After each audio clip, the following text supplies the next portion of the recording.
cock the gun. I go, can you see that? Can you see that? Can you see that? And she says, and then I let go of the hammer of the gun and the gun goes off. I let go of the hammer of the gun and the gun goes off. At the moment, the decisive That was the moment the gun went off, yeah. That was the moment the gun went off. It wasn't in the script for the trigger to be pulled. Well, the trigger wasn't pulled. I didn't pull the trigger. So you never pulled the trigger? No. I would never point a gun at anyone and pull a trigger at them, never. That was the training that I had. You don't point a gun at me and pull the trigger. Welcome back to GMA3. That is Alec Baldwin telling our George Stephanopoulos he did not pull the trigger in the fatal shooting of cinematographer Helena Hutchins on the set of the film Rust back in 2021. Now the movie's armor, Hannah Gutierrez, has been sentenced to 18 months in prison for involuntary manslaughter. Earlier this year, Baldwin was indicted and pleaded not guilty. He has denied responsibility for Hutchinson's death from the start. He said he was told there was no live ammunition in that gun.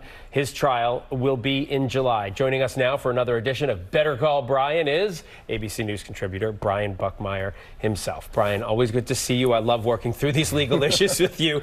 Baldwin was originally charged with 2 counts of involuntary manslaughter. Those charges dropped. Then he was indicted earlier this year to catch everybody up. At that time, his attorneys accused the prosecution of unethical disparagement of Alec Baldwin. So the question is, what changed? So let's kind of go back a bit. Charged, just like Hannah Gutierrez for those 2 counts involuntary manslaughter. And just a few weeks or about a month or so before the preliminary hearing, the prosecution decided to drop the case without prejudice, meaning that the case was dismissed, but they can bring it back. They said they wanted to do more testing on the gun. And from what we learned in Hannah Gutierrez's Reed case was that through the testing, the gun was damaged. And then they had to kind of put Humpty Dumpty back together again. And in that process, they say, well, now the gun seems operable. It seems like you must have had to pull that trigger for it to go off, because that was the major question. Did you need someone to pull the trigger for it to go off and ultimately kill and injure another? And would that make Alec Baldwin culpable? After putting the gun back together, they said, yes, that's the answer. And now let's charge Alec Baldwin. So let's look at all of the people involved in this case. The armor, Hannah Gutierrez, charged with involuntary manslaughter. She received the maximum sentence, 18 months. The assistant director pleaded no contents to a misdemeanor and got 6 months probation. So what could Alec be looking at himself? So Alec Baldwin's situation is more like that of Hannah Gutierrez in that he's looking at a potential of 18 months in prison. Now, typically on the news and even as attorneys, we give you that highest level because that's your max exposure.